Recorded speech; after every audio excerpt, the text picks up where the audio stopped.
ان الحمد للہ نحمده ونستعینه ونستغفره ونعوذ باللہ من شرور انفسنا ومن سیئات اعمالنا من يهده الله فلا مضل له ومن يضلل فلا هادي له واشهد ان لا اله الا الله وحده لا شريك له واشهد ان محمدا عبده ورسوله اما بعد فان خير الحديث كتاب الله وخير الهدي هدي محمد صلى الله عليه واله وسلم وشر الامور محدثاتها وكل محدثة بدعة وكل بدعة ضلالة وكل ضلالة في النار. اعوذ باللہ السمیع العلیم من الشیطان الرجیم من ہمزہ ونفخہ ونفثہ بسم اللہ الرحمن الرحیم رب اشرح لی صدری ویسر لی امری واحلل عقدۃ من لسانی یفقہوا قولی. بسم اللہ الرحمن الرحیم ان اللہ وملائکتہ یصلون علی النبی یا ایہا الذین آمنوا صلوا علیہ وسلموا تسلیما. اللہم صلی علی محمد وعلی آل محمد کما صلیت علی ابراہیم وعلی آل ابراہیم انک حمید مجید. اللہم بارک علی محمد وعلی آل محمد كما باركت على إبراهيم وعلى آل إبراهيم إنك حميد مجيد. اللهم ربنا آتنا في الدنيا حسنة وفي الآخرة حسنة وقنا عذاب النار. لا إله إلا أنت سبحانك إني كنت من الظالمين. حسبنا اللہ ونعم الوکیل. یا حی یا قیوم برحمتک استغیث ولا حول ولا قوة الا باللہ العلی العظیم. ربنا آتنا من لدنک رحمہ وہیئ لنا من امرنا رشدا. آمین. الحمدللہ آج 21 فروری 2021 کو قرآن کلاس نمبر 68 میں ہم انشاءاللہ تعالی سورہ النساء کی آیت نمبر 31 سے انشاءاللہ تعالی سٹارٹ لیں گے. میرے بھائیو، یہ جو سورۃ النساء کی آیت نمبر 31 ہے، یہ قرآن حکیم کی چند اہم ترین آیات میں سے ہے، اور شاید یہ ان آیات میں سے ہے جو ہر شخص کی بنیادی ضرورت ہے. اس لیے میں اس آیت کے اوپر تھوڑی تفصیلی گفتگو کروں گا. اس کے اندر اللہ تعالیٰ نے گناہ کے حوالے سے جو اپنا پوائنٹ آف ویو ہے وہ کھول کر بیان کر دیا ہے کہ میں کن گناہوں کے بارے میں زیادہ سختی فرماؤں گا اور کن کے بارے میں زیادہ سختی نہیں فرماؤں گا. پہلے اس آیت کو کور کرتے ہیں، پھر انشاءاللہ اس کے کانٹیکسٹ میں کراس ریفرنس کے طور پہ قرآن حکیم سے ہی کچھ آیات پیش کروں گا گناہ کبیرہ کے پوائنٹ آف ویو سے، اور کچھ صحیح الاسناد احادیث بھی انشاءاللہ اس حوالے سے ڈسکس کریں گے. اعوذ باللہ من الشیطان الرجیم بسم اللہ الرحمن الرحیم. ان تجتنبوا کبائر ما تنہون عنہ، اگر تم ان بڑے بڑے گناہوں سے بچ جاؤ گے جن سے ہم نے تمہیں روکا ہے، نکفر عنکم سیئاتکم، تو باقی سارے گناہ ہم تمہارے ویسے ہی معاف کر دیں گے، محو کر دیں گے. وندخلکم مدخلا کریما، اور ہم تمہیں داخل کریں گے عزت والی جگہ پر، یعنی اللہ نے جو رحمت کا مقام اپنا رکھا ہے، جنت. اللہم اجعلنا منہم. آمین. اللہم انا نسألک جنت الفردوس مع النبیین والصدیقین والشہداء والصالحین. آمین. تو یہاں پہ بنیادی فلسفہ اللہ نے بیان کر دیا ہے کہ اگر تم بڑے بڑے گناہوں سے بچ جاؤ گے نا چھوٹوں سے ہم ویسے ہی درگزر کر دیں گے. یہ بہت بڑی بات ہے. اور یہ ٹاپک جو ہے قرآن حکیم میں 2 مقامات کے اوپر جو ہے وہ اس انداز میں بیان ہوا ہے کہ جس سے پوری ڈاکٹرن کلیئر ہو جائے گی. ایک مقام یہ ہے اور ایک پارہ نمبر 27 کے اندر سورۃ النجم کی آیت نمبر ہے 32. وہ آیت بھی میں ساتھ کور کر دیتا ہوں تاکہ آپ کو کراس ریفرنس کے طور پہ یہ پتہ چل جائے. الذین یجتنبون کبائر الاثم، وہ لوگ جو کہ بڑے بڑے گناہوں سے بچ جاتے ہیں، والفواحش، اور بے حیائی کے کاموں سے، الا اللمم، سوائے چھوٹی موٹی چیزیں جو ہو جاتی ہیں. یعنی اس کو اللہ نے خود ہی بینیفٹ دے دیا، چھوٹی موٹی چیزوں کو ہم درگزر کر دیں گے. یہ الا اللمم، چھوٹی موٹی چیزیں. ان ربک واسع المغفرہ، بے شک تیرا رب وسیع مغفرت والا ہے. ہوا اعلم بکم، وہ تو تمہیں اس وقت سے جانتا ہے، اذ انشأکم من الارض، جب تم زمین سے پیدا ہوئے تھے، پھوٹے تھے. زمین سے، انسان کی جو خوراک ہے وہ زمین سے آتی ہے، اور اسی خوراک کا جوہر ہے جو اللہ تعالیٰ نے مرد و عورت کے تعلق کے ساتھ پیدائش کا ذریعہ بنایا ہے. اس لیے الٹیمیٹلی ہر انسان بھی زمین سے ہی ہوگا. یہ ہے اس کے اندر باریکی. وَإِذْ أَنْتُمْ أَجِنَّةٌ فِي بُطُونِ أُمَّهَاتِكُمْ، اور وہ اس وقت بھی تمہیں جانتا ہے جب تم ایک جنین کی شکل میں، ایک ایمبریو کی شکل میں رحم مادر میں تھے، ماں کے شکم میں تھے، وہ اس وقت سے تمہیں جانتا ہے. یعنی اللہ تعالیٰ سے کون سی انسان کی چیزیں چھپی رہ سکتی ہیں. فَلَا تُزَكُّوا أَنفُسَكُمْ، تو مت کہا کرو اپنے آپ کو کہ میں بڑا پرہیزگار اور نیک ہوں. هُوَ أَعْلَمُ بِمَنِ اتَّقَىٰ، وہ خوب جانتا ہے کہ کون کتنا متقی ہے.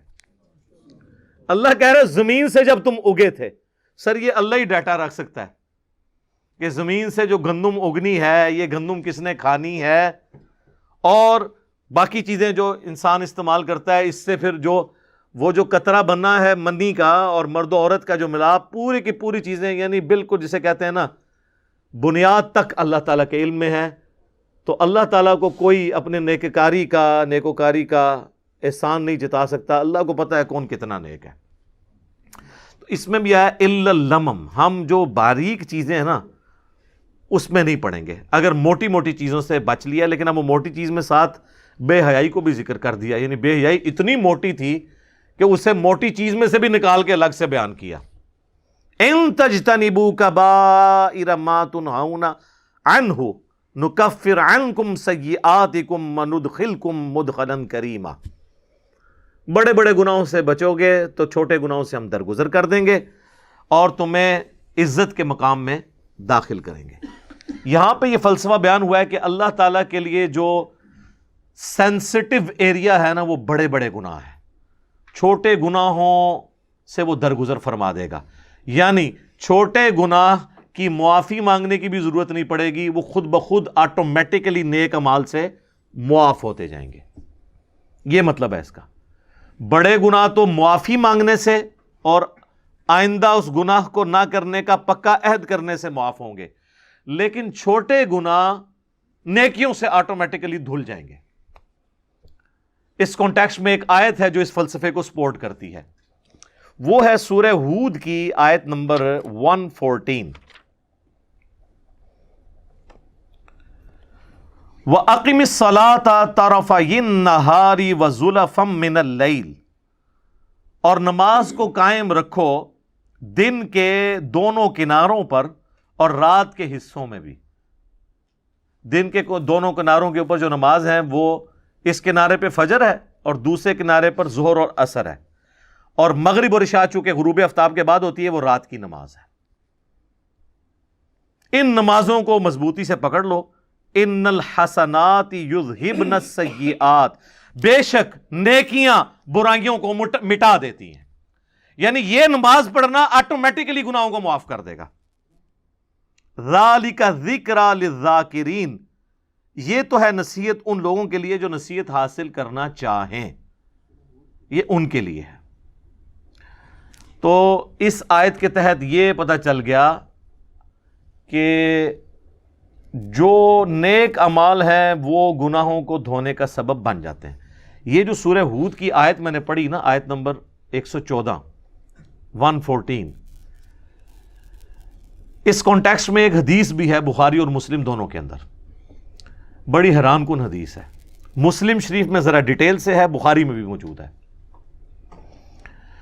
کہ ایک صحابی اللہ کے محبوب صلی اللہ علیہ وآلہ وسلم کے پاس حاضر ہوتے ہیں اور کہتے ہیں یا رسول اللہ، آج مجھ سے ایک ایسا گناہ ہو گیا ہے، آپ مجھے پاک فرما دیں۔ آج میں نے مدینہ شریف کے کنارے پر، یعنی شہر سے باہر گاؤں ایریا میں، ایک عورت کو گلے لگا لیا، لیکن میں نے اس کے ساتھ کوئی اور تعلق قائم نہیں کیا، یعنی وہ جو انٹر کورس والا، باقی میں نے اس کے ساتھ اس طرح کا معاملہ کیا، تو اب میرے لیے کوئی معافی؟ تو نبی صلی اللہ علیہ وآلہ وسلم نے خاموشی اختیار کر لی۔ جب وہ جانے لگا تو نبی علیہ السلام نے اسے واپس بلایا۔ اسی وقت نبی علیہ السلام پہ یہ آیت نازل ہوئی سورہ ہود کی 114۔ آپ نے یہ آیت تلاوت کی کہ دن کے دونوں سروں پر اور رات کے اوقات میں نماز کو قائم رکھو، بے شک نیکیاں گناہوں کو مٹا دیتی ہیں، محو کر دیتی ہیں۔ تو نبی علیہ السلام نے کہا کہ نماز پڑھو، تمہارا یہ گناہ معاف ہو جائے گا۔ اچھا، بعض لوگ اس سے سمجھتے ہیں کہ کوئی اگر ڈیٹس مارتا رہے لڑکیوں کے ساتھ، نماز پڑھ لے تو آٹومیٹیکلی معاف ہو جائے گی۔ نہیں، اس پہ بھی اجماع ہے پوری امت کے علماء کا، چاہے سنی ہو یا شیعہ، کہ کسی چھوٹے گناہ کو چھوٹا سمجھ کے تکرار کے ساتھ کرنا بھی گناہ کبیرہ ہے۔ یہ تو ایک کبھی کبھار ہو جائے نا، لیکن وہ یہ تو نہیں تھا کہ نبی علیہ السلام نے اسے یہ کہا کہ ہاں روزانہ گلے لگا لیا کرو، اس کے بعد پھر نماز پڑھ لیا کرو۔ ایسا نہیں ہے، یعنی کبھی کبھار کوئی نفس سے مغلوب ہوا تو اس کی نیکیاں گناہوں کو محو کر دیں گی۔ اسی کو سپورٹیو ایک اور حدیث ہے بخاری اور مسلم دونوں کے اندر، نبی صلی اللہ علیہ وآلہ وسلم نے فرمایا، بھلا بتاؤ تو اگر کسی شخص کے گھر کے آگے سے نہر گزرتی ہو اور وہ روزانہ اس میں 5 دفعہ غسل کرے تو اس کے جسم پہ کوئی میل باقی رہ جائے گا؟ صحابہ نے کہا نہیں یا رسول اللہ صلی اللہ علیہ وآلہ وسلم۔ تو آپ نے فرمایا کہ پھر 5 نمازوں کی مثال بھی ایسی ہی ہے کہ اس کے جسم سے گناہ سارے دھل جائیں گے، لیکن چھوٹے گناہ، بڑے گناہ نہیں معاف ہوں گے۔ بڑے گناہ صرف توبہ سے معاف ہوتے ہیں اور آئندہ گناہ نہ کرنے کا پکا عہد کرنا۔ چھوٹے گناہ آٹومیٹکلی نیکیوں سے معاف ہو جاتے ہیں، اور بڑے گناہ جب معاف ہوتے ہیں وہ سورۃ الفرقان کی آیت نمبر 70 ہے، 70 نمبر، کہ اگر کوئی بڑے بڑے گناہوں سے توبہ کر لے، حتیٰ کہ اللہ نے اس بڑے گناہوں میں شرک کو ذکر کیا، قتل ناحق کو ذکر کیا، زنا کو ذکر کیا، اور کہا کہ اگر کوئی ان سے بھی توبہ کر لے ہم اس کے گناہوں کو بھی نیکیوں سے بدل دیں گے، صرف معاف نہیں کریں گے، گناہوں کو نیکیوں سے بدل دیں گے۔ سبحان اللہ وبحمدہ سبحان اللہ العظیم، آمین۔ تو بڑے بڑے گناہوں سے اگر توبہ کر لی جائے تو وہ اتنی بڑی نیکیاں بن جائیں گی، لیکن وہ توبہ پاکستانی توبہ نہیں ہوگی، وہ پکی والی توبہ ہوگی۔ اور توبہ کا طریقہ اللہ تعالیٰ نے قرآن میں بتا دیا ہے کہ پاکستانی توبہ میں، یعنی جس کو میں کہتا ہوں کہ کتابوں کے خدا میں اور بابوں کے خدا میں کیا فرق ہے۔ سورۃ النحل کی آیت نمبر ہے 119، اس میں اللہ تعالیٰ نے اپنا کانسیپٹ بتا دیا توبہ کا۔ ثم ان ربک للذین عملوا السوء بجہالۃ، اس کے بعد تمہارا رب ان لوگوں کے حق میں جو جہالت میں گناہ کر بیٹھیں، ثم تابوا من بعد ذلک، اور پھر گناہ کے بعد فوراً توبہ کر لیں، وَأَصْلَحُوا، اور اپنی اصلاح کر لیں، یعنی بندے کے پتر بن جائیں، جو ہوا اس کے بعد پھر وہ ٹھیک بھی کریں اپنے آپ کو۔ إِنَّ رَبَّكَ مِن بَعْدِهَا، اس کے بعد تیرا رب لغفور الرحیم، ضرور بخشنے والا مہربان ہے. کس کے بعد؟ جو توبہ کرے، رجوع لائے اللہ کی طرف اور اپنے آپ کو سدھار لے، پھر میں اس کو معاف کروں گا. خالی استغفار کی تسبیح پھیرنے سے معافی نہیں ہوگی. یہ ہے کنسپٹ قرآن کا. یہ پیرلل میں دو چیزیں نہیں چل سکتی، اللہ کے ساتھ بغاوت بھی اور خالی استغفار کی تسبیح پڑھنا. تو یہ کنسپٹ اللہ تعالیٰ نے توبہ کے حوالے سے کلیئر کر دیا. اب آ جائیں اس طرف جو میں نے کہا کہ کبیرہ کبیرہ گناہوں سے اگر بچ جائیں تو چھوٹے معاف ہو جائیں گے. اس کو سپورٹیو ایک اور حدیث ہے جو صحیح مسلم میں ہے، وہ ڈسائسو حدیث ہے. اس کے الفاظ ہیں: اگر بڑے بڑے گناہوں سے بچا جائے تو ایک نماز سے دوسری نماز، ایک جمعے سے دوسرا جمعہ اور ایک رمضان سے دوسرا رمضان درمیان کے تمام گناہوں کا کفارہ بن جائے گا، اگر بڑے بڑے گناہوں سے بچا جائے. اب یہ نہیں ہے کہ ادھر سے ایک جمعہ پڑھا ادھر سے ایک جمعہ اور درمیان والے معاف، نہ، کیونکہ اس کے الفاظ ہیں اگر بڑے گناہوں سے بچا جائے. تو مجھے بتائیں نماز چھوڑنے سے بڑا گناہ کون سا ہو سکتا ہے؟ صحیح مسلم میں حدیث ہے بندے کے کفر اور ایمان کے درمیان، شرک اور اسلام کے درمیان فرق نماز ہے. لہٰذا جو نماز چھوڑتا ہے تو ایک جمعے سے دوسرا جمعہ درمیان کے گناہوں کا اس کا کفارہ نہیں بنے گا. ایک رمضان سے دوسرا رمضان درمیان کے گناہوں کا کفارہ نہیں بنے گا. ایک نماز سے دوسری نماز درمیان کے گناہوں کا کفارہ نہیں پڑے گی کہ اگر کوئی کہے جی میں فجر پڑھ لوں اور ادھر سے عشاء پڑھ لوں درمیان والی معاف ہو جائے، نہیں. جامعہ ترمذی میں حدیث ہے، شقیق تابعی کہتے ہیں کہ صحابہ کرام نماز چھوڑنے والے کے علاوہ کسی کی تکفیر نہیں کرتے تھے. جو نماز نہیں پڑھتا تھا اس کو وہ کافر سمجھتے تھے. یہ پاکستان کے شناختی کارڈ میں بے نمازی مسلمان ہے، اللہ کے ہاں بے نمازی مسلمان نہیں ہے. جامعہ ترمذی میں حدیث ہے جس نے جان بوجھ کے نماز چھوڑ دی اس نے کفر کیا. اور جان بوجھ کے چھوڑنے سے مراد یہ نہیں کہ بندہ کہ جی میں بڑا مصروف ہوں، نہیں. بخاری و مسلم دونوں میں حدیث ہے کہ اگر کوئی شخص بھول جائے یا سویا ہوا ہو تو جیسے ہی اسے یاد آئے یا وہ اٹھے تو نماز پڑھ لے. اور پھر نبی علیہ السلام نے وہ آیت تلاوت کی سورہ طٰہٰ کی، وَأَقِمِ الصَّلَاةَ لِذِكْرِي، اور میری یاد کے لیے نماز کو قائم رکھنا. تو نبی علیہ السلام نے فرما دیا کہ وہ جو جان بوجھ کے یہ ہے کہ ایک بندہ جاگ بھی رہا تھا اور بھولا ہوا نہیں تھا اور اس نے نماز چھوڑ دی، وہ مارا گیا.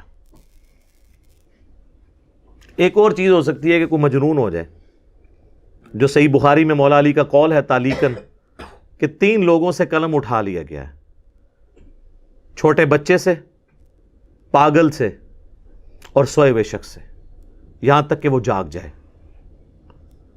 تو یہ حدیث مرفوع بھی ہے، نبی علیہ السلام سے بھی مولا علی نے نقل کی ہے، سنن ابن ماجہ میں بھی ہے، ترمذی میں بھی. بخاری میں امام بخاری سے چیپٹر کی ہیڈنگ میں لے کے آئے ہیں. اس کانٹیکسٹ میں جو سیدنا عمر کے پاس ایک دفعہ ایک مقدمہ کسی پاگل کے بدکاری کرنے کا آیا تھا تو مولا علی نے کہا تھا کہ اس کے اوپر سزا جاری نہیں ہوگی کیونکہ اس کا ذہنی توازن درست نہیں ہے. تو پاگل کوئی ہو گیا ہے، سویا ہوا ہے، بھول گیا ہے تو پھر معاملہ الگ ہے، ورنہ آپ نے نماز پڑھنی ہے. اور نماز چھوڑنے کی معافی جو ہے وہ نیک اعمال سے نہیں ہوگی کیونکہ یہ تو فرض ہے، اسی طریقے سے باقی جو فرائض ہیں. تو یہ گناہ کبیرہ کے حوالے سے کانسیپٹ کلیئر ہو گیا. یہ کبیرہ اور صغیرہ کی بحثیں تو ساری علمی ہیں. ادروائز صحیح مسلم میں حدیث ہے، عبداللہ ابن مسعود کہتے ہیں نبی صلی اللہ علیہ وآلہ وسلم سے بھی انہوں نے مرفوع کیا اس حدیث کو کہ مؤمن کے لیے چھوٹا سا گناہ بھی ایسا ہے جیسا کہ اس کے سر پہ کسی نے پہاڑ رکھ دیا ہے، گویا اس پہ گرا چاہتا ہے. اور منافق کے لیے بڑے سے بڑا گناہ بھی ایسا ہے گویا ناک پہ مکھی بیٹھی تھی اس نے اڑا دی. تو وہ اس کو سینسٹیو ہی نہیں ہوگا اس معاملے میں، جس کو ہم پنجابی میں کہتے ہیں کہ عقل نہ ہوئے تے موجیں ہی موجاں، عقل ہوئے تے سوچیں ہی سوچاں. جس کو عقل نہیں ہے تو وہ موج ہی مارے گا نا، وہ تو کپڑے بھی اتار کے پھیرے گا تو وہ ریلیکس کرے گا، لیکن کوئی عقل مند آدمی تو اپنے کپڑے اتار کے نہیں پھیر سکتا. ہاں کوئی بزرگ ہو تو وہ پھیر سکتا ہے، مجذوب.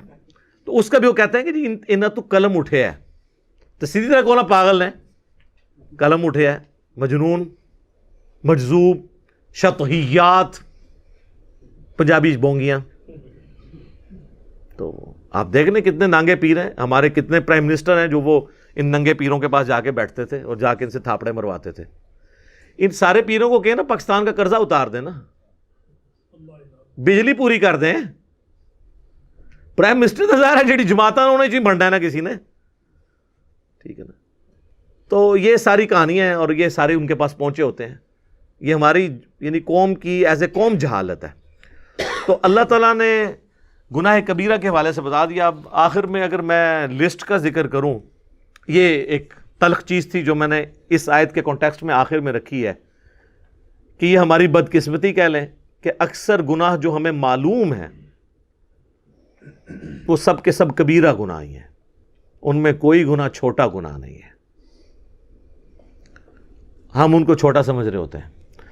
اگر آپ کو یہ سارے گناہوں کی لسٹ چاہیے نا تو بخاری مسلم کے حوالے سے مشکات المصابیح میں اگر آپ چلے جائیں نا تو مشکات کے شروع ہی میں پہلی جلد کے اندر آپ کو ایک چیپٹر ملے گا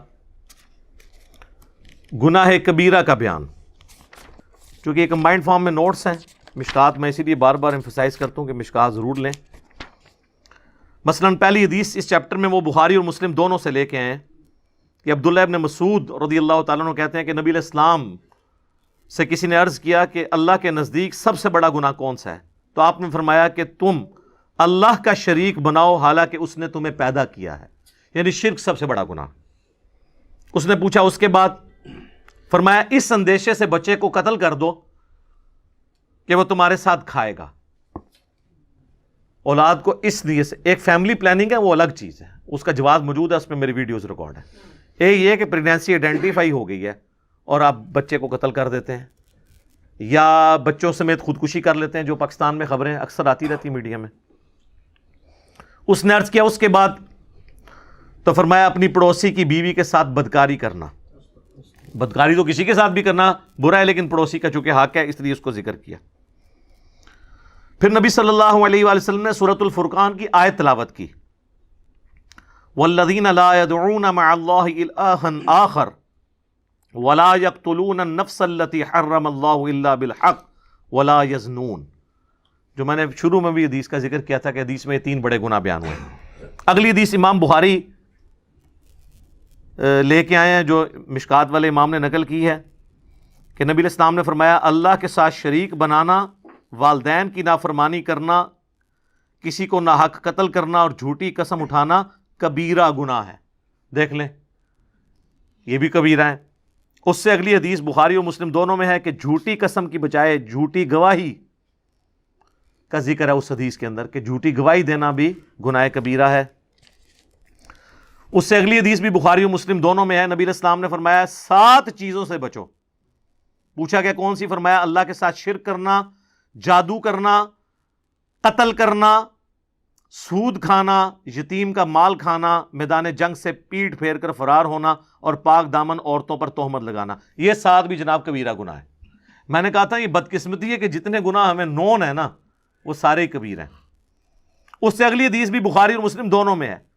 نبی علیہ السلام نے فرمایا جب زانی زنا کرتا ہے اس وقت وہ مومن نہیں ہوتا.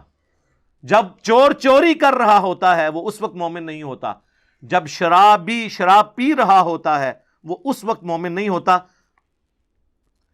اور جب وہ یہ کام کر چکتا ہے تو یعنی ایمان اس کے میں سے نکل جاتا ہے، اس کے بعد اس کے اندر ایمان دوبارہ لوٹتا ہے. اور خیانت کرنے والا خائن اس وقت مومن نہیں ہوتا. اور پھر آخر میں الفاظ ہیں پس تم بچ جاؤ، پس تم بچ جاؤ. 2 دفعہ نبی علیہ السلام نے فرمایا. تو آگے بخاری مسلم دونوں میں حدیث ہے منافق کی 3 نشانیاں ہیں، جب بات کرے تو جھوٹ بولے، وعدہ کرے تو خلاف ورزی کرے، اور جب امانت رکھی جائے خیانت کرے. لو جی پوری قوم کے اوپر فٹ ہو رہی ہے. اور مسلم میں تو آگے الفاظ ہیں اگرچہ وہ روزہ رکھے، نماز پڑھے اور مسلمان ہونے کا دعویٰ بھی کرے تب بھی وہ منافق ہے. یعنی عملاً منافق ہے، اعتقاداً نہیں. اعتقاداً تو مسلمان ہے لیکن عملاً منافق ہے. اور ایک اور حدیث ہے بخاری اور مسلم کی، اس میں 4 چیزوں کا ذکر ہے. نبی علیہ السلام فرمایا جو 4 خصلتیں جس میں ہوں گی وہ پکا منافق ہے، اور جس میں ایک ہوئی وہ بھی نفاق کی ایک شاخ کے اوپر ہے، یہاں تک کہ اس عمل کو چھوڑ دے. نمبر 1 امانت رکھی ہے تو خیانت کرے، نمبر 2 بات کرے تو جھوٹ بولے، نمبر 3 عہد کرے تو توڑ دے، اور جب جھگڑا ہو تو گالی گلوچ پر اتر آئے۔ یہ علماء تو آلموسٹ سارے اس میں آتے ہیں، گالی گلوچ پہ اتر آتے ہیں نا، کیسی کیسی موٹی موٹی گالیاں دیتے ہیں۔ اور عوام الناس تو اب مجھے بتا دیں، ہم تو وہ شعر لے کے چل رہے ہیں، کچھ بھی ہیں تیرے محبوب کی امت سے ہیں، یہاں تو معاملہ ہی کہاں سے کہاں پہنچ گیا۔ صحیح مسلم میں حدیث ہے، نبی علیہ السلام ایک اناج کے ڈھیر کے پاس سے گزرے، آپ نے اپنی مبارک انگلیاں اس میں داخل کی تو وہ گیلی تھی۔ آپ فرمایا یہ کیا؟ کہ رسول اللہ رات کو بارش ہو گئی تھی تو اناج گیلی ہو گئی۔ آپ نے فرمایا تم نے گیلی اناج اوپر کیوں نہیں کی تاکہ لوگ اس کے عیب کے اوپر مطلع ہوتے، اس کے بعد کسی کی مرضی کہ وہ خرید کے لے جائے گھر جا کے خشک کر لے، لیکن تم نے اس طرح کیوں کیا کہ اوپر خشک رکھی اور اندر گیلی؟ اور پھر آپ نے فرمایا جس نے ملاوٹ کی وہ ہم میں سے نہیں۔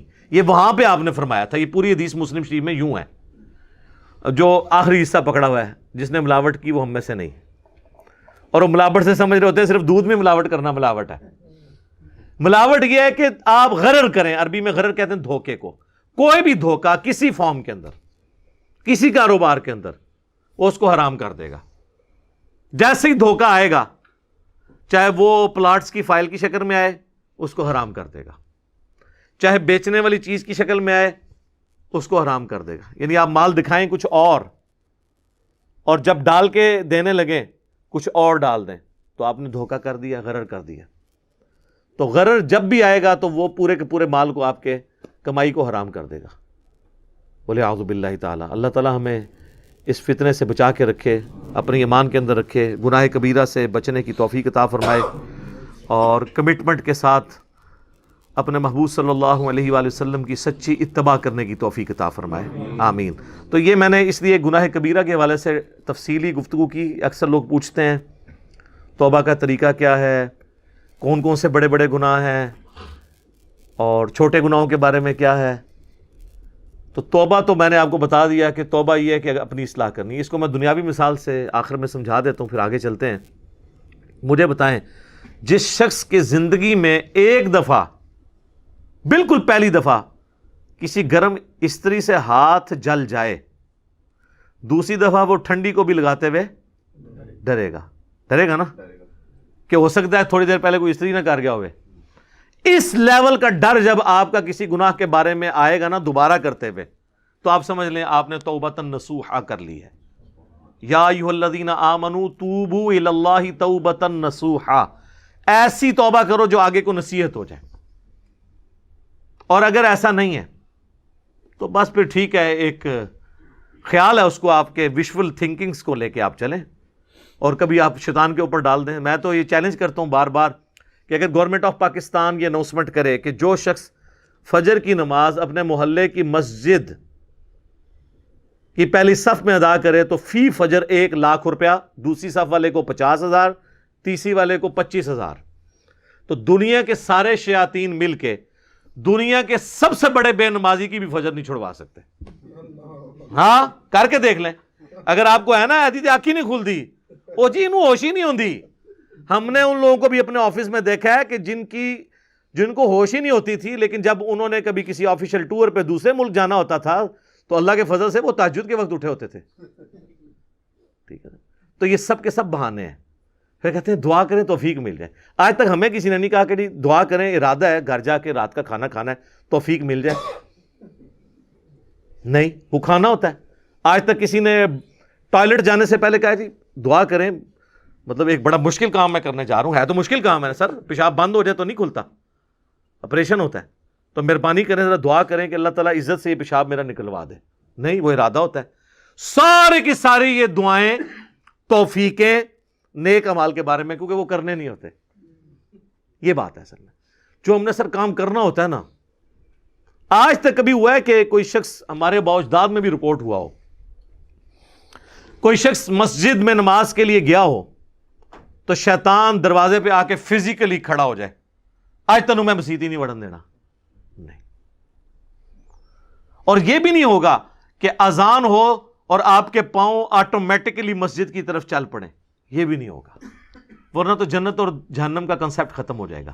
یہاں اللہ نے اختیار دے دیا، اِنَّا هَدَيْنَاهُ السَّبِيلَ اِمَّا شَاكِرًا وَإِمَّا كَفُورًا، ہم نے تو ہدایت کا راستہ واضح کر دیا ہے، چاہو تو شکر گزاری کی روش اختیار کرو، خواہ نہ شکری کی۔ اچھا، لیکن اس سے یہ بات نہ سمجھ لیجئے گا کہ اللہ کو کوئی پرواہ نہیں ہے، ٹھیک ہے وہ گناہگاروں کو بھی بخش دے گا، مجرمین کو بھی بخش دے گا، اور نیکوکاروں کو تو اس نے بخشنا ہے، نہ، اس طرح نہیں ہے۔ اور اکثر لوگ کہہ رہے ہوتے ہیں او جی اللہ نے ساڑی نمازاں نہیں چاہیے دیا، استغفر اللہ، یہ بات آپ کیوں بولتے ہیں؟ یہ آپ کس کو بول رہے ہوتے ہیں؟ میری نماز تو نہیں کو پڑھ رہا نا، تو مجھے کیوں سنا رہے ہو؟ جس کی پڑھ رہے ہو اس کو سناؤ، اللہ کی پڑھ رہے ہو نا۔ تو اللہ نے کب کہا ہے کہ مجھے تیری نمازیں چاہیے؟ کہیں کہا ہے؟ اللہ کہتا ہے تمہیں تمہارے لیے نمازیں چاہیے، اللہ نے تو کبھی کہا ہی نہیں کہ مجھے چاہیے۔ اس فلسفے کو اللہ تعالیٰ نے سورہ الزمر میں بیان کی ہے، مسئلہ تقدیر بھی حل کرنے والی یہ آیت ہے، اور سارے مسئلے، یہ اکثر لوگ کہتے ہیں نا جو کچھ ہو رہا ہے نا جی اللہ کی مرضی سے ہی ہو رہا ہے جی، یہ اکثر آپ سنتے ہوں گے کہ دنیا میں جو کچھ ہو رہا ہے نا جی اللہ کی مرضی سے ہو رہا ہے۔ نہیں سر، ایسے نہیں ہے، اللہ کی مرضی سے نہیں ہو رہا، اللہ کی اجازت سے ہو رہا ہے۔ اللہ کی مرضی ہے یہ کہ لوگ زنا کریں، اجازت ہے کہ کر لو، یہ نہیں ہوگا کہ جسم پہ فالج گرے، لیکن آخرت میں چھوڑوں گا نہیں۔ شراب پینی ہے پی لو، چمڑی اتار دوں گا آخرت میں، یہ نہیں ہوگا کہ شراب کی بوتل پکڑو تو ہاتھ پہ فالج گر پڑے، ایسے نہیں ہوگا۔ اجازت ہے، نیکی کرنی ہے کرو، برائی کرنی ہے کرو، مرضی نہیں ہے۔ مرضی یہی ہے کہ پیغمبروں کا راستہ اختیار کرنا ہے۔ یہ فلسفہ جو ہے نا سورہ زمر میں بیان ہوا ہے، آیت نمبر 7۔ سر یہ 7 نمبر آیت تو آپ سارے اپنے قریبی لوگوں کو سنائیں، اپنے آفیسز میں سنائیں، اپنے دوستوں کو، گھر والوں کو۔ ان تکفروا فإن اللہ غنی عنکم، دیکھو اگر تم اللہ کا کفر کرو گے، ناشکری کی زندگی گزارو گے، تو یاد رکھنا اللہ بے پرواہ ہے، اللہ کو کوئی فرق نہیں پڑے گا۔ لیکن اس کا یہ مطلب بھی نہیں ہے کہ اللہ کو نہیں فرق پڑا تو اللہ تعالیٰ چھوڑ دے گا، نہیں۔ وَلَا يَرْضَى لِعِبَادِهِ الْكُفْرِ، لیکن میں کبھی راضی نہیں ہوں اس بات پہ کہ کوئی میری ناشکری کرے، میری نافرمانی کرے، میرا کفر کرے۔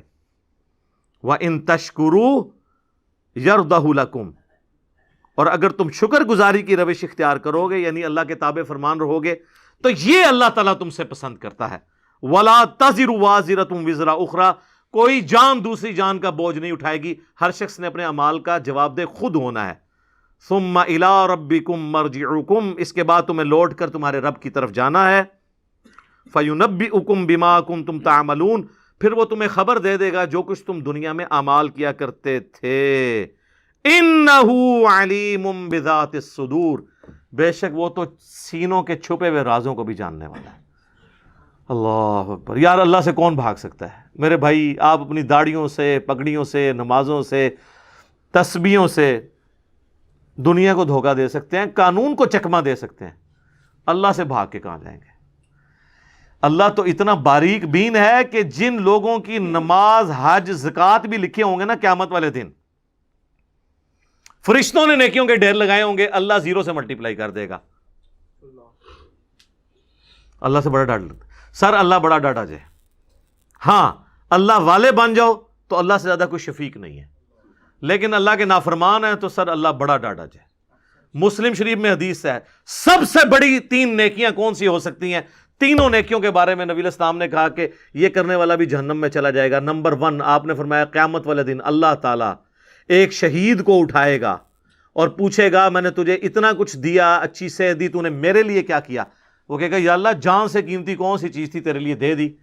تو اللہ تعالیٰ فرمائے گا تو نے جان اس لیے دی کہ لوگ تجھے بہادر کہیں، تو دنیا نے تیری بڑی تعریف کی، تو دنیا سے اپنا اجر لے چکا ہے، میرے ہاں کوئی اجر نہیں، اوندھا منہ کر کے جہنم میں۔ فرشتوں نے اسے شہید لکھا ہوا ہے، اللہ نے کہا نا، آپ اپنی نیکیوں سے فرشتوں کو بھی دھوکہ دے سکتے ہیں۔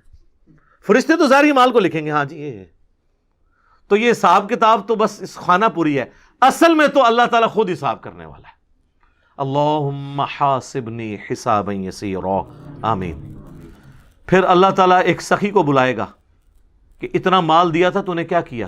وہ کہے گا یا اللہ جو بھی مجھے جگہ ملتی تھی نا کہ یہاں پہ تو نے خرچ کرنے کا کہا ہے، میں نے کوئی جگہ نہیں چھوڑی کہ وہاں پہ خرچ نہ کیا ہو. اللہ تعالیٰ فرمائے گا تو نے اس لیے خرچ کیا کہ لوگ تیری تعریف کریں کہ یہ بڑا سخی ہے، تو دنیا میں تیری بڑی تعریف ہوتی تھی، میرے ہاں تیرے لیے کوئی اجر نہیں ہے، اوندھا منہ کر کے جہنم میں. پھر قرآن کے قاری کو بلایا جائے گا. اللہ تعالیٰ کہے گا میں نے تجھے قرآن دیا تھا، تو نے میرے لیے کیا کیا؟ کہے گا یا اللہ میں نے اتنے لوگوں کو قرآن سکھایا، قرآن کی تعلیم دی. اللہ نے فرمایا یہ اس لیے کہ لوگ تجھے قاری کہیں، تو دنیا میں تیری بڑی تعریف ہوئی. تیرے نام سے پہلے بھی 8 دمیں ہوتی تھی، بعد میں بھی 10 دمیں لگتی تھی. یہ میں اس کی تشریح کر رہا ہوں. پھر لوگ کہتے ہیں نہیں دیسی تو لکھے ہی نہیں سی ہوا، دیسی اتنا کوئی نہیں لکھا ہوتا، وہ آپ کڑنا ہوتا ہے بچوں، کیونکہ قرآن پرانا نہیں ہوتا. قرآن اگر نبی اسلام کے زمانے میں بات ہو رہی ہے نا سورۃ الانفال میں کہ اپنے جو گھوڑے ہیں وہ جہاد کے لیے تیار رکھو، تو آج گھوڑوں کو ہم میزائل میں اور ایئر کرافٹس کی فارم میں اس کو ترجمے اور تشریح میں بیان کریں گے. ہمیں یہ کوئی گلا نہیں کرے گا یہ قرآن میں گھوڑے لکھیا سی تسی یہ کیوں بیان کیتا ہے. تو تسی کھوتے نہ بنو، اپنی عقل بھی استعمال کرو، وہ تو ڈاکٹرن ہوتی ہے. اللہ تعالیٰ اس کو اوندھا منہ کر کے جہنم میں پھینکے گا. سر ان 3 بڑی نیکیوں سے بڑی کو نیکی کسی کو پتا تو مجھے بتا دے. شہادت سے بڑی کوئی نیکی نہیں ہے. سب سے قیمتی چیز اللہ کو دے دینا، جان. اللہ کی راہ میں مال لوٹانا.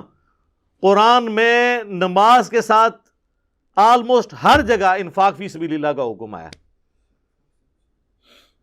اور تیسرا قرآن کی تعلیم. وہ تو سر بخاری میں حدیث ہے تم میں سب سے بہتر وہ جو قرآن سیکھے اور سکھائے. ان 3 نیکیوں سے بڑی کو نیکی پاسبل نہیں ہے، لیکن 0 سے ملٹیپلائی، کیونکہ اللہ کے لیے نہیں کی. مسند احمد میں حدیث ہے جس نے دکھلاوے کے لیے روزہ رکھا اس نے شرک کیا، جس نے دکھلاوے کے لیے نماز پڑھی اس نے شرک کیا، اور جس نے دکھلاوے کے لیے صدقہ کیا اس نے شرک کیا. کی نیکی ہو گیا شرک. یہ کیا بات ہوئی؟ نماز کیسے شرک ہو گئی؟ نماز تو اللہ کی ہوتی ہے، پڑھی بھی اللہ کے لیے لیکن دکھانے کے لیے کسی کو. ہمارے ایک ایکس پریزیڈنٹ تھے نا، مجھے ان کی پالیسیز سے تو بہت اختلاف ہے، جنرل ضیاء الحق، لیکن ایک مذہبی آدمی تھے. ان کی وجہ سے ہماری فوج کے اندر کافی ریفارمز آئیں، اور یہ بہت بڑا احسان ہے ان کا پاکستانی فوج کے اوپر، ورنہ ان سے پہلے کی فوج اور آج کی فوج میں بڑا فرق ہے. اب آپ کو مذہب کا رنگ غالب نظر آئے گا ہماری فوج کے اندر. اور جب فوج سے لوگ ریٹائر ہوتے ہیں تو میں تو سب سے زیادہ باقی اداروں کی نسبت ان لوگوں کو دیکھا ہے کہ پریکٹسنگ مسلمان ہیں، کیونکہ موت کو بڑا قریب سے دیکھ لیتے ہیں نا، تو بڑے بڑے لوگوں کی عقل ٹھکانے ہو جاتی ہے. جب اپنے ساتھ آپ شہداء کی لاشیں اٹھاتے ہیں بارڈرز کے اوپر، تو بس انسان کو نظر آتی ہے یار کل تو یہ میرے ساتھ روٹی کھا رہا تھا، آج میں اس کے جسم کے لوتھڑے سمیٹ رہا ہوں. تو سر بڑے بڑے لوگوں کا قبلہ درست ہو جاتا ہے. تو جنرل ضیاء الحق صاحب چونکہ نمازی تھے بڑے پکے، تو ان کے ساتھ جو لوگ ہیں نا انہوں نے مجھے بتایا کہ جب وہ نماز جاتے تھے لوگ بغیر وضو بھی ساتھ پیچھے کھڑے ہو جاتے تھے، کیونکہ وہ نماز پڑھنے کا تو موڈ نہیں ہوتا تھا، اور وضو تو ایک تردد ہے نا، اور وضو کسی کا چیک تو نہیں ہو سکتا سونگ کہ اس کا وضو ہے یا نہیں ہے. تو وہ اس پر ٹوٹل پورا، جس طرح ہمارے یہاں پہ کئی پولیٹیکل لیڈرز کے لوگ جنازے پڑھنے کے لیے صحافی بھی آئے ہوتے ہیں، اگر آپ ان سے نماز سنیں نماز بھی نہیں آتی اور جنازہ پڑھنے کے لیے آئے ہوتے ہیں، ادھر سوٹیں لگا رہے ہوتے ہیں، ادھر میسیج دیکھ رہے ہوتے ہیں، ساتھ ہی جنازے کی اناؤنسمنٹ ہوئی، جنازہ پڑھا، نہ ان کو دعا آتی نہ وضو کیا ہوتا ہے، الا ماشاء اللہ. یعنی یہ نا آپ کہیں کہ میں ساروں کے لیے بات کر رہا ہوں. تو وہ ساری اس طرح کی جو نمازیں پڑھ رہے ہوتے ہیں وہ تو دکھلاوے کی ہو رہی ہوتی ہے نا، اللہ کے لیے تو ہو نہیں رہی ہوتی ہیں. تو استغفر اللہ الذی لا الہ الا ہو الحی القیوم واتوب الیہ من کل ذنب واتوب الیہ آمین ثم آمین. اب میرے بھائیوں اگلی آیات کی طرف آتے ہیں، سورہ النساء کی آیت نمبر 32 سے آنورڈ. وَلَا تَتَمَنَّوْا مَا فَضَّلَ اللَّهُ بِهِ بَعْضَكُمْ عَلَى بَعْضٍ. مت تمنا کیا کرو ان چیزوں کی جو اللہ تعالیٰ نے بعض کو بعض پہ کوئی فضیلت دے رکھی ہے. ہائے ہائے ہائے، حسد نہیں کرنا. کسی کو اللہ نے اچھا چہرہ دے دیا ہے، کسی کو اچھا قد دے دیا ہے، کسی کو اچھا منصب دے دیا ہے، کسی کو زیادہ دولت دے دی ہے، تو اس چکر میں نہ پڑا کرو کہ حسد کرو. کوشش کرنا آپ کا حق ہے، جیلسی نہیں کرنی. لیکن اللہ تعالیٰ نے ایک چیز ایسی بتا دی کہ جو تم کما سکتے ہو. میں اپنے ماں باپ چوز نہیں کر سکتا، اپنی ڈیسٹنی چوز نہیں کر سکتا، اپنی موت کا وقت چوز نہیں کر سکتا، لیکن ایک چیز ہے جو میں اپنی مرضی سے کر سکتا ہوں. وہ کیا ہے؟ اللہ نے جن باتوں کا حکم دیا ہے ان پہ عمل کروں. اور میری اکاؤنٹیبلٹی بھی اسی کام کے اوپر ہونی ہے. وہ اللہ نے ساتھ ذکر کر دیا للرجال نصیب مما اکتسبوا، مردوں کے لیے وہ حصہ ہے جو وہ کمائیں گے، وللنساء نصیب مما اکتسبن، اور عورتوں کے لیے وہ حصہ ہے جو وہ کمائیں گی. یعنی نیکیوں میں آگے بڑھنے کی کوشش کرو. دولت نہیں ملتی کسی کو بہت زیادہ تو نیکیاں تو وہ کر سکتا ہے نا. اس کے لیے تو ڈیسٹنی کی ضرورت نہیں ہے. 5 وقت نماز پڑھنے کے لیے آپ کو مہینے کا 1 لاکھ روپیہ کسی گورنمنٹ کی طرف سے فری ملنے کی ضرورت تو نہیں ہے. جائیں مسجد میں وضو کریں، پانی بھی فری اویلیبل ہے، آپ سے کوئی بجلی کا بل بھی نہیں مانگے گا. جائیں نماز پڑھیں، وہ بل وہ لوگ دیں گے کہ جن کو اللہ تعالیٰ نے اسودہ حال کیا ہے. عام لوگوں نے تو ویسے ہی نماز پڑھنی ہے. تو نیکیوں میں آگے بڑھ سکتے ہو. کسی کے ساتھ خوش اخلاقی سے بات کرنا، راستے سے تکلیف دہ چیز کو دور کر دینا، اس کے لیے کوئی زیادہ ایفرٹ پٹ کرنے کی ضرورت ہے، یا اچھی شکل ہونے کی ضرورت ہے، یا اچھا سٹیٹس ہونے کی ضرورت ہے. صحیح مسلم میں حدیث ہے، ہر تسبیح صدقہ ہے، سبحان اللہ. ہر تحمید صدقہ ہے، یعنی الحمدللہ. ہر تحلیل صدقہ ہے، یعنی لا الہ الا اللہ. ہر تکبیر صدقہ ہے، اللہ اکبر کہنا. امر بالمعروف ونہی عن المنکر، لوگوں کو نیکی کا حکم دینا اور برائی سے روکنا اپنی اپنی ڈومین کے اندر، یہ بھی صدقہ ہے. اور تمہارا اپنے بیوی بچوں کے منہ میں لقمہ ڈالنا بھی صدقہ ہے، حتیٰ کہ تمہارا اپنی بیویوں کے ساتھ ازدواجی تعلق جو آپ سمجھ لیں خالصتاً جو ہے اینیمل انسٹنکٹ ہے، وہ بھی صدقہ ہے. صحابہ کو باقی چیزیں تو ہضم ہو گئی، انہوں نے کہا یہ بیویوں سے تعلق قائم کرنا بھی صدقہ ہے، اس پہ بھی ثواب ملے گا. تو آپ نے فرمایا اگر یہی چیز تم کسی ایسے طریقے سے پوری کرو جو تمہارے لیے حلال نہیں ہے تو کیا تمہیں گناہ ملے گا؟ صحابہ نے کہا ملے گا. تو آپ نے فرمایا پھر اس کے اوپر ثواب بھی ملے گا. یہ صحیح مسلم میں حدیث ہے، نیکی کا کانسیپٹ. تو اللہ تعالیٰ ہمارا مت اس چکر میں پڑا کرو کسی کو یہ مل گیا یہ مل گیا، جو تم کر سکتے ہو نا وہ کرو. اور اس میں ایک جملہ ایڈ کرتا ہوں کہ سر دنیا آپ اپنی مرضی کی بنا نہیں سکتے. کوشش کریں، ہو سکتا ہے مل جائے، ہو سکتا ہے نہ ملے، لیکن یہ میں آپ کو گارنٹی سے کہتا ہوں کہ آپ اپنی آخرت اپنے ہاتھوں سے خود بنا سکتے ہیں. دنیا اللہ کی مرضی کی گزاریں، گارنٹیڈ آخرت آپ کی مرضی کی ہے. اور دنیا اگر آپ نے اپنی مرضی کی گزاری، پھر آخرت اللہ کی مرضی کی ہے. اور اللہ کی مرضی پھر وہی ہے کہ جو انبیاء کے نافرمان ہیں انہیں اوندھا منہ کر کے جہنم میں پھینکوں گا. ہاں جی، یہ ذہن میں رکھیے گا. اللہم اجرنا من النار. تو آپ آخرت اپنے ہاتھوں میں ہے سر.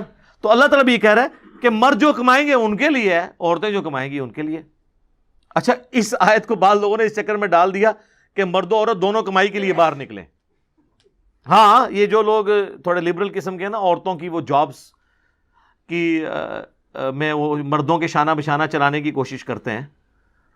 ہم یہ کہتے ہیں کہ یہ عورت کو اللہ نے عزت دی ہے کہ مرد لا کے اس کا نان و نفقہ پورا کرے گا. وہ آگے آیات بھی آ رہی ہیں، یہ عورت کی عزت ہے. ہاں، کبھی کوئی مجبور ہے عورت تو وہ شرعی حدود اور قیود کے اندر جاب بھی کر سکتی ہے اگر باقی ساری چیزوں کو مینٹین. لیکن یہ پرائمری رسپانسبلٹی مرد کی ہے کہ وہ گھر کا نظام چلائے گا. عورت نے گھر کا نظام چلانا ہے اندر کا، اور اس کے جو فائنینسز ہیں وہ مرد نے پورے کرنے ہیں.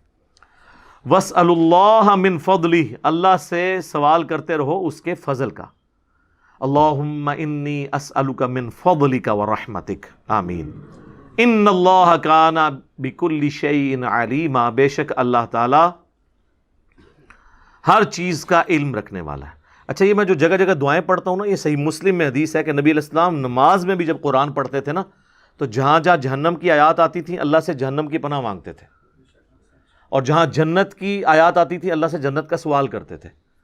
اور یہاں پہ کیا ہو رہا ہوتا ہے، چونکہ ہمیں قرآن کا ترجمہ نہیں آتا، محفل قرات کے اندر جہنم کی آیات پڑھی جا رہی ہوتی ہیں اور پیچھے سننے والے کہتے ہیں سبحان اللہ، حالانکہ وہاں کہنا ہوتا ہے وَلِعَاذُ بِاللَّہ، اللہ کی پناہ،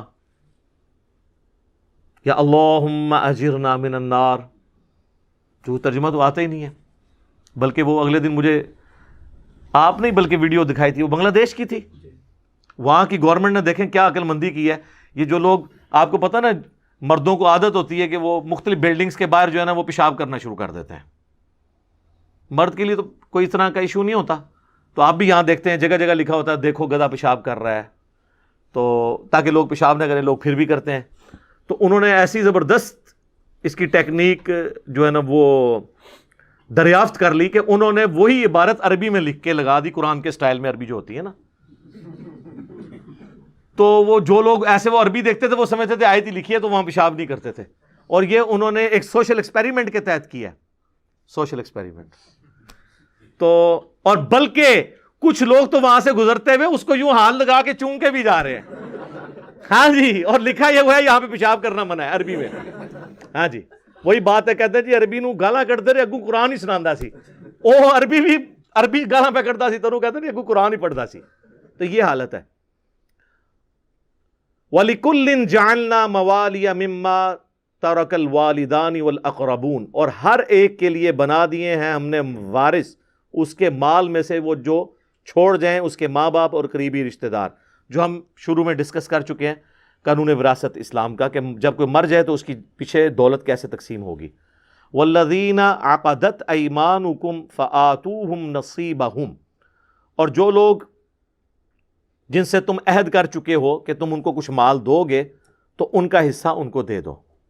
یعنی اللہ تعالیٰ کہہ رہا ہے کہ چاہے وہ وارث بھی نہیں ہے، یعنی کوئی شخص ہے اور وہ اپنے کسی دوست سے کہتا ہے کہ یار مجھے جب اپنے والد کی جائیداد میں سے حصہ ملا نا تو میں تیرا یار کاروبار سیٹ کروا دوں گا تجھے، میں چلو یہ اتنا کر دوں گا. تو اللہ تعالیٰ ہمارا اگرچہ جس کے ساتھ تم نے وعدہ کیا ہے وہ وارث تو نہیں تھا تمہارے ماں باپ کے مال کا، لیکن جب تم نے عہد کیا ہے تو اس کو پورا کرو، اس کے ساتھ حسن سلوک کرو. ان اللہ کان علی کل شیء شہیدا، بے شک اللہ تعالیٰ ہر چیز کو دیکھ رہا ہے، مشاہدہ فرما رہا ہے. اب وہ آیت آ رہی ہے جو عورتوں کے گلے سے بڑی مشکل سے نیچے اترتی ہے، لیکن اگر اس کا پازیٹو پہلو دیکھا جائے تو یہ عورتوں کی عزت افزائی ہے اس آیت کے اندر. وہ سورۃ النساء کی آیت نمبر ہے 34. الرجال قوامون علی النساء، مردوں کو ہم نے حاکم بنایا ہے عورتوں کے اوپر. حاکم کا یہ مطلب نہیں ہے کہ وہ غلام ہے، یعنی مرد اور عورت مل کر ایک خاندانی ادارے کو وجود دیتے ہیں اور اس ادارے کا سربراہ مرد ہے. سر کسی بھی ادارے کا ایک ہی سربراہ ہو سکتا ہے، دو تو ہو ہی نہیں سکتے. وہ تو اللہ تعالیٰ نے سورہ بنی اسرائیل میں فرمایا کہ اگر اللہ کے، سورہ انبیاء میں، اگر اللہ کے ساتھ کوئی اور الہ ہوتا تو زمین و آسمان میں فساد برپا ہو جاتا. ایک وقت میں ایک ہی جو ہے نا وہ مینیجر ہو سکتا ہے.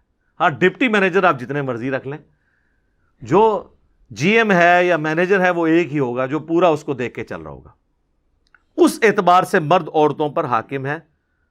ہیومن ڈگنیٹی میں دونوں برابر ہیں، بلکہ اسلام میں تو بعض اوقات ہیومن ڈگنیٹی میں عورتیں آگے بڑھ جاتی ہیں. صحیح بخاری اور مسلم دونوں میں حدیث ہے، ایک شخص نے عرض کیا اللہ کے محبوب صلی اللہ علیہ وآلہ وسلم، مجھ پہ سب سے زیادہ حق اس دنیا میں میرے قریبی رشتہ داروں میں سے کس کا ہے؟ فرمایا تیری ماں کا. دوسری بار پوچھا، فرمایا تیری ماں. تیسری بار پوچھا، فرمایا تیری ماں. چوتھی بار فرمایا تیرا باپ. یعنی 4 حق میں سے پہلے 3 حق ماں کو. تو یہاں پہ تو عورت آگے نکل گئی. پھر سنن نسائی میں حدیث ہے جنت تیری ماں کے قدموں کے پاس ہے. یعنی یہ نہیں ہے کہ وہ فزیکلی وہاں پہ، مراد ان کی خدمت سے. تو اب اس پہ باپ رونا شروع کر دے کہ جی عورت آگے نکل گئی. نہیں، ہیومن ڈگنیٹی میں برابر ہے. بعض جگہ پہ مرد کو اللہ تعالیٰ نے کسی معاملے میں اوپر کیا ہے اور کسی جگہ پہ عورتوں کو. خیر یہ ایک ڈیٹیل ٹاپک ہے، میری یوٹیوب پہ ایک ویڈیو ہے، تمام شادی شدہ اور غیر شادی شدہ لوگ وہ ویڈیو ضرور دیکھیں. وومنس رائٹس ان اسلام، انگلش میں لکھیں گے نا آپ، یا عورتوں کے حقوق، تو اس میں ایک اسلامی بہن کا سوال آیا تھا، اس کے جواب میں نے گفتگو کی تھی. ساری احادیث اس حوالے سے قرآن کی آیات ڈسکس کی تھی. اس کی وجہ سے کافی مرد مجھ سے ناراض ہیں کہ ایک مردوں کے حقوق پہ بھی کوئی ویڈیو ریکارڈ کروائیں. تو چلیں یہ آج ہو گئی نا کہ مردوں کو اللہ نے عورتوں پر حاکم بنایا ہے. لیکن حاکم کا مطلب ہے کہ ان کی خالی پریویلیجز نہیں ہیں، رسپانسبلٹیز ڈال دی ہیں. یہاں پہ کوئی حاکم بنتا ہے وہ سمجھتا ہے کہ میں اب یہ سارے میرے غلام ہیں. حاکم کا تو مطلب ہے وہ پھنس گیا. امریکہ میں آپ دیکھ لیں وزراء کے لیے سیکٹری کا لفظ استعمال کرتے ہیں. وہ انہوں نے لفظ ہی ایسا ڈیوائز کیا کہ کسی دماغ میں خمار چڑھے ہی نہ، تو کسی کو چڑھتا بھی نہیں وہاں پہ، جوڈیشری بھی آزاد ہے۔ تو یہاں اللہ تعالیٰ فرما رہا ہے مرد عورتوں پر حاکم ہے، بما فضل اللہ بعضهم علی بعض، اس فضیلت کی وجہ سے جو اللہ ہی نے بلٹ ان بعض کو بعض پہ دی ہے، وبما انفقوا من اموالہم، اور بسبب اس کے کہ وہ اپنی عورتوں پہ مال بھی تو خرچ کرتے ہیں، یعنی عورتوں کی خدمت کرنے کی وجہ سے مردوں کا درجہ ہے۔ یہ بھی اسپیکٹ ہے نا سوچنے کا، مردوں کا درجہ یہ ہے کہ اپنی عورتوں کی خدمت کریں۔ یہاں تو ہمیں صرف بتایا جاتا ہے نا ماں باپ کی خدمت کریں، اور ماں باپ بتاتے ہیں کہ جی ہماری خدمت کرو، اور بیویاں کہتی ہیں ہماری خدمت کرو، ماں باپ کو چھوڑ دو۔ ہر کوئی اپنے اپنے حق کی بات کرتا ہے۔ تو اللہ تعالیٰ فرما رہا ہے کہ عورتوں پر چونکہ ان کے خامند خرچہ کرتے ہیں، اس وجہ سے بھی ان کو ان کے اوپر پرائورٹی حاصل ہے۔ جان کی مان پاؤں تو عرض کروں کہ آپ بھی تو اپنے علماء پہ خرچہ کرتے ہیں، لیکن حاکم وہ بنے ہوئے ہیں۔ ہونا تو چاہیے کہ وہ آپ ان کو اگر پوچھیں بھرے مجمع میں کہ سر یہ ایسے کیوں ہیں، تو وہ آپ کو جواب دے ہوں، نہ کہ یہ کہیں کہ آپ ذرا کمرے میں تشریف لے آئیں۔ یہ تو نہیں ہونا چاہیے نا، تقریریں کر دو باہر، سوال پوچھو تو کہتے ہیں اندر۔ تو اللہ تعالیٰ فرما رہا ہے کہ چونکہ وہ خرچ کرتے ہیں تو یہ ایک اللہ تعالیٰ نے ان کو، اور اللہ نے فرمایا یہ ہم نے بعض کو بعض پہ فضیلت دی ہے، تو یہ اللہ کو کوئی چیلنج نہیں کر سکتا، یہ مورل لاز اللہ کے بنائے ہوئے ہیں۔ اور ان انٹینشنلی پوری دنیا ان قوانین کو مانتی ہے، چاہے جتنا مرضی ڈھنڈورا پیٹے۔ مثلا آج تک کبھی اولمپکس کی گیمز کے اندر آپ نے مردوں کی دوڑ عورتوں کے ساتھ دیکھی ہے؟ مردوں کی ہاکی کی ٹیم کا میچ عورتوں کی ہاکی کی ٹیم کے ساتھ دیکھا ہے؟ عورتوں کے ساتھ ہوتا ہے نا۔ کیوں؟ سر یہ سب مانتے ہیں کہ وہ ون سائیڈڈ ہو جائے گا، عورت کمزور ہے مرد کے مقابلے پہ، تو یہ تو سب مانے میں ہیں۔ اور جب اسلام یہ بات کرتا ہے، کہتے ہیں اسلام عورت کے حقوق چھینتا ہے، وہ لوگ یہ اسلام کے اوپر تان کر رہے ہیں جنہوں نے عورت کو کموڈٹی بنایا ہوا ہے، بلیڈ کے اشتہار میں بھی عورت دکھاتے ہیں، عورت کو انہوں نے ایک کموڈٹی کے طور پر، نمائشی طور پر، کوئی عزت نہیں ہے۔ دیکھ لیں اولڈ ایج ہومز بنے ہوئے ہیں یورپ میں اور امریکہ کے اندر، یہاں تو جو عورتیں بوڑھی ہوتی ہیں تو خاندان میں ان کی رسپیکٹ بڑھ جاتی ہے۔ اس طرح کی عزت کہاں ملے گی؟ تو اسلام نے تو عورت کو عزت دی ہے۔ عورت کی یہ عزت ہے کہ آپ اسے جو ہے وہ بے پردہ کر کے تو پبلک کے سامنے پیش کرنا شروع کر دیں، یہ تو اس کو ایک کموڈٹی بنانے والی بات ہے۔ اور ہمارے لوگ بھی متاثر ہو جاتے ہیں ون سائیڈڈ بات سن کے۔ میں کہتا ہوں جی سب کانٹیننٹ کی جو عورتیں ہیں نا جی، یہ تو ملکہ برطانیہ وہ لائف نہیں انجوائے کر رہی جو یہ کر رہی ہیں۔ اس طرح کے مخلص مرد تو ملتے ہی نہیں کسی کو، اس لیے آپ دیکھتے ہیں نا آئے دن فیس بک پہ باہر سے عورتیں یہاں شادی کرنے کے لیے آئی ہوئی ہیں، اور یہاں پہ بھی پھر بعض لوگ اس کو مس یوز بھی کر لیتے ہیں۔ ادھر تو مخلص عورتیں بھی مل جاتی ہیں اکثریت، اور مرد بھی، اور یہ ساری ہمارے ریلیجن کی برکت ہے۔ یہاں پہ عزت ہے، ٹھیک ہے، رسپیکٹ ہے، خاندانی سسٹم ٹوٹا نہیں ہے۔ تو یہ اللہ تعالیٰ ہمارا یہ ہم نے فضیلت دی ہے، ہمیں بتایا یہ مانی تو سب نے ہوئی ہے۔